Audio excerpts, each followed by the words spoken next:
네, 개표가 당초 예상보다 순조롭게 진행되고 있는데요. 천안 아산 경실련 윤건종 대표님과 함께 이번 총선을 보다 심도 있게 분석해 보겠습니다. 네, 늦은 시간까지 함께 해주셔서 고맙습니다. 예, 감사합니다. 자, 현재까지 개표 결과를 좀 놓고 볼 때 어느 정도 예측한 판세가 좀 비슷하다고 보시나요? 개표 자체가 굉장히 빨리 진행되죠. 예. 처음에 100석, 그 범여권의 100석, 범야권의 200석, 이게 과연 어느 정도 그 결과가 나올까 굉장히 좀 긴장된 상태에서 보고 있었는데 네. 의외로 쉽게 결판이 나는 것 같은데요.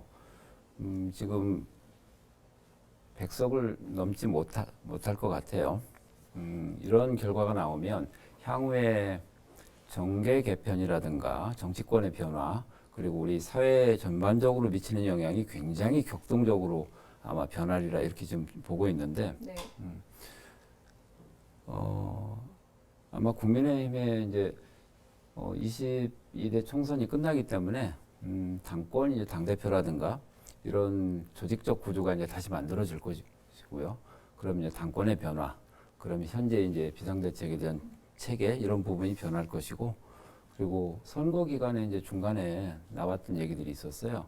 대통령이 당과 정을 분리하는 당권의 문제, 이런 문제도 본격적으로 제기가 될 것 같고요. 지금 사실은 엄청난 변화들이 우리가 생각하는 것보다 더 많은 부분에서 일어나지 않을까 이렇게 지금 예측이 됩니다. 네.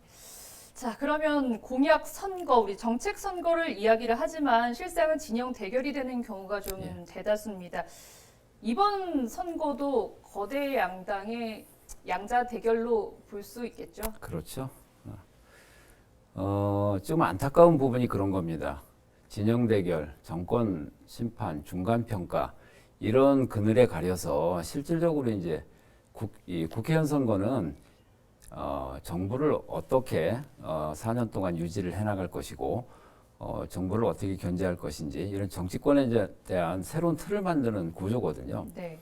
그리고 이제 지역에 새롭게 발굴되는 공약들을 어떻게 추진할 것인지. 근데 이런 부분들이 물론 페이퍼상으로나 많은 그 선거 홍보물을 통해서 전달은 됐지만 우리 지역에 얼만큼의 임팩트 있게 어떤 공약들이 나왔는지 사실은 세세하게 잘 보지를 못했어요. 네.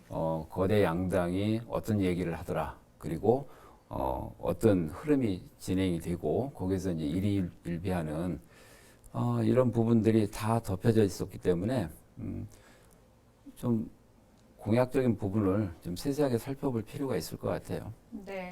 자, 그러면 좀 공약적인 부분들을 하나하나 살펴보기에 앞서서 지금 선거구 중 가장 박빙인 곳은 아무래도 천안갑이 아닐까 싶습니다. 네. 계속 저희가 투표를 보고 있는데 엎치락 뒤치락 하고 있어요. 자, 누가 당선될지 예측이 힘든 상황인 것 같은데 어떻게 보십니까? 천안갑에 대한 부분이 지금 더불어민주당의 문진석 후보 그리고 이제 신범철 후보. 천안갑은 크게 두 가지 변화가 있었습니다. 하나는 선거구 획정에 있어서 기존에 이제 동남구에 들어가 있던 성정 1, 2동이 천안갑으로 갔고요.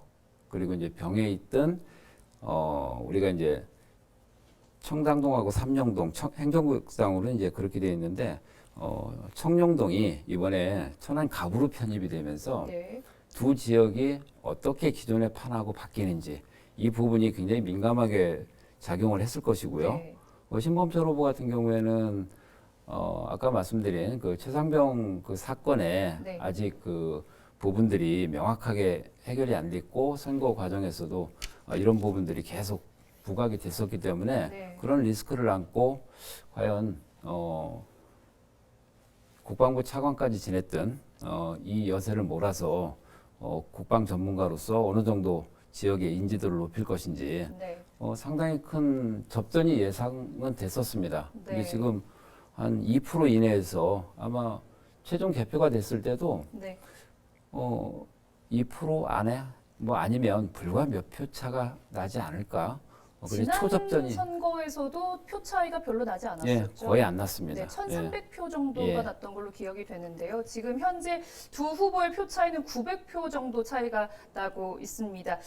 선거구 조정에 관해서 좀 말씀을 드려보겠습니다. 불당동이 천안병으로 예. 됐어요. 예. 그러면서 또 선거 판세에 뭔가 영향이 좀 미쳤다고 보십니까? 변화가 많죠. 천안에서 이제 뭐 선거에 대해서 유불리를 따지기 전에 네. 19대 때부터 시작을 해서 19대, 20대, 21대, 22대로 넘어오면서 행정적으로는 큰 게리맨더링이라고 정의하기는 어렵다. 근데 이제 정서적이나 문화적으로 게리맨더링에 대한 얘기들이 계속 나왔었어요. 네.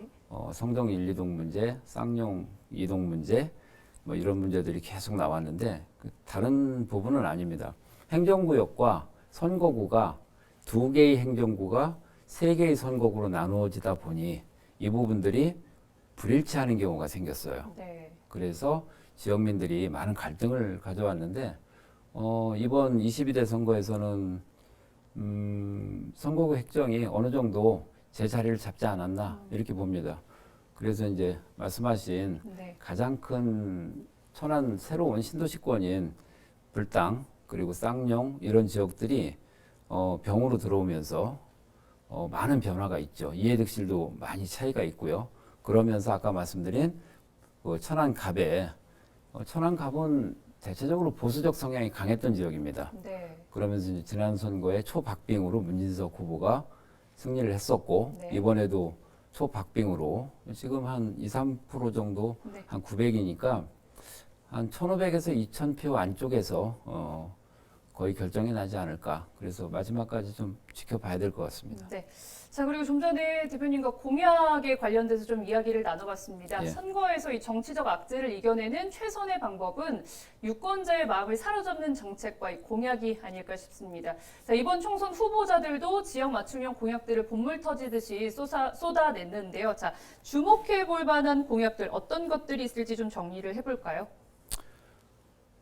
우선 세종부터 볼까요? 세종 같은 경우에는 집권 여당에서 세종 국회의사당 이전을 중간에 이제 그 카드로 냈어요. 네. 이제 어떻게 보면 세종이 뭐 김정민 후보 같은 경우에는 100만 세종을 얘기했고요. 네. 지금 계획 도시에 달성하지 못한 부분들이 많았어요. 그리고 이제 세종이 활성화되지 못하는 문제, 지금 상권이 붕괴가 되고 공실들이 생기는 문제. 그래서 지역에 대한 새로운 행정 중심 도시로서의 역할이 지금 잘 안 돼요. 그래서 국민의힘 같은 경우에도 지금 국회의사당 이전 카드를 내면서 강력하게 세종에 대한 그 발전 드라이브를 걸겠다 이렇게 했는데 사실은 여기에서 이제 전에도 합의됐던 부분들이에요. 그래서 이 실천에 대한 문제만 남아 있고 네. 이게 완성이 되려면 실질적인 수도의 역할 그리고 대통령실 이전 이 문제가 같이 결부가 돼 있기 때문에 네. 세종시는 행정 수도로서의 역할이 어느 정도 궤도에 오를 수 있느냐. 지금 갑을 공이 마찬가지입니다. 세종이 제자리에 자리를 잡을 수 있는 공약들이 지금 많이 나와 있고요. 그 중에서 이제 이런 역할을 하려고 하다 보니까 지금 국민의힘의 유재화 후보 같은 경우에는 지금 삼권도시라는 이야기를 하고 있거든요. 네. 행세권, 학세권, 금세권. 그러니까 행정과 학군과 그다음에 금융의 중심 도시로서의 역할을 해야 되겠다. 그러려면 교통 인프라의 세종역 신설이 필요하다. 이렇게 이제 가장 큰 공약들을 가지고 있고요. 김정민 후보 같은 경우에는 세종시의 그 상가 공실 지금 그 부동산 문제들이 심각합니다. 네, 그렇죠. 예. 그리고 이제 대통령 집무실 이전과 공실이 국회의사당 지금 문제. 많기 때문에 활성화가 안 되고요. 네. 기업도 그렇고 공공기관 그리고 이제 민간의 그뭐 사무실 이전 이런 것들이 기관이 내려오질 않다 보니까 계획적으로 이제 뭐 건물들이 들어왔는데 국회의사당도 안 들어오고 국회의사당 하나만 내려와도 네. 뭐 거기서 활동할 수 있는 인원들 그리고 사무실들 이런 것들도 굉장히 많이 필요하고 그래서 공공기관 하나가 내려오면요 수백 개의 그런 그 업체들이 같이 이제 이동을 하지 않습니까? 그래서 세종시 문제가 지금 강준현 후보 그러니까 세종을 같은 경우에도 비슷합니다. 국회의사당 문제, 대통령 집무실 문제 그리고 국민의힘 이준배 후보 같은 경우는 경제 도시로서의 발돋움을 해야 되겠다. 네, 행정 중심으로 자꾸 하다 보니까 네. 자족 도시는 사실은 경제적 활성화가 되지 않으면 먹고 살 먹거리가 없으면 안 되거든요. 그러다 보니까 기업 유치라든가 일자리 문제 이런 문제들이 세종시의 주 쟁점이 되고 있습니다. 네. 자, 공약들을 좀 살펴봤습니다. 선심성 퍼주기 공약을 좀 걸러내고 우리 지역 발전에 기여할 좀 보석 같은 공약들을 좀 저희가 잘 지켜봐야 될 텐데요. 자, 이렇게 정책 선거가 꾸준히 이어지면 유권자의 공약 감별 능력이 좀 길러질 것 같은데 이번 선거 출마자들의 공약 어떻게 평가해 볼 수가 있을까요? 사실은 지역의 공약은 지속적으로 누적되어 온 부분들이 많습니다. 근데 이제 특히 저희 세종은 세종의 문제가 있지만 천안 아산을 중심으로 하는 부분들은 천안 아산이 지금 이제 수도권 규제 문제 이런 부분과 충돌하는 이런 부분도 있고요. 특히 지금 천안 아산의 공약의 대표적인 부분들이 뭐냐면 GTX-C에 대한 그 연장 노선입니다. 네. 그러니까 인프라가 형성이 되면 그만한 편의와 인구 이동, 그다음에 이제 먹거리, 일자리 이런 부분들이 발생을 하지 않겠느냐. 그래서 크게 이제 이런 그 인프라 문제와 일자리 문제, 기업 유치 문제, 특히 이제 천안 을 지역 같은 경우에는 성안의 중축장 문제들을 어떻게 활용할 건지, 첨단 산업으로 갈 건지, 기업 단지로 갈 건지 이런 공약들이 이제 서로 뭐 좋은 공약들이 선정이 됐으면 좋겠고요. 그리고 이제 지금 천안의 가장 딜레마 중에 하나가 한 중심지를 지나는 게 경부 고속도로 그 철로가 있습니다. 네. 뭐 공약에 대해서 지금 대부분 지중화 문제를 이야기를 하고 있거든요.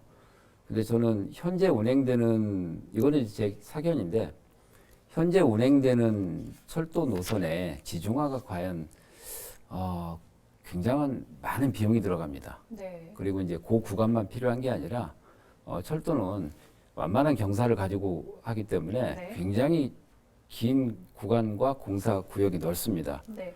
근데 과연 안전을 담보하면서 그게 필요한가? 그리고 지금 동서의 단절 때문에 그러거든요. 그랬을 때 지금 지상에 양쪽에 공원화하는 그 넓은 부지를 시민들한테 공원화하는 부지 이런 부분을 고민을 해서 비용이라든가 안전 문제에 대해서 조금 더 고민을 했으면 하는 부분이고요. 그리고 특히 이제 문화적인 부분 이런 것들이 많이 지금 공약상 나와 있습니다. 그리고 이제 아산 하나만 더 볼까요? 아산도 역시 천안하고 같습니다. 네. GTX 노선이 온양온천 그리고 신창까지 연결을 하자는 게 이제 아산 갑을의 공통된 그 문제고요. 네. 좀 대표적으로 보는 문제가 또 하나가 이제 경찰병원에 대한 그 어떤 방법으로 쓸 건지 여기에서 지금 복경 후보 같은 경우는 한 550병상을 갖춘 그런 상급 종합병원 이런 규모를 좀 갖자. 그리고 이제 지금 김영석 후보, 복경 후보랑 지금 경합을 하고 있는 이 후보님은 지금 경찰병원과 재활병원. 그래서 아산의 가장 큰 축은 지금 인프라 문제와 그다음에 경찰병원 이렇게 정리를 할 수 있습니다. 네.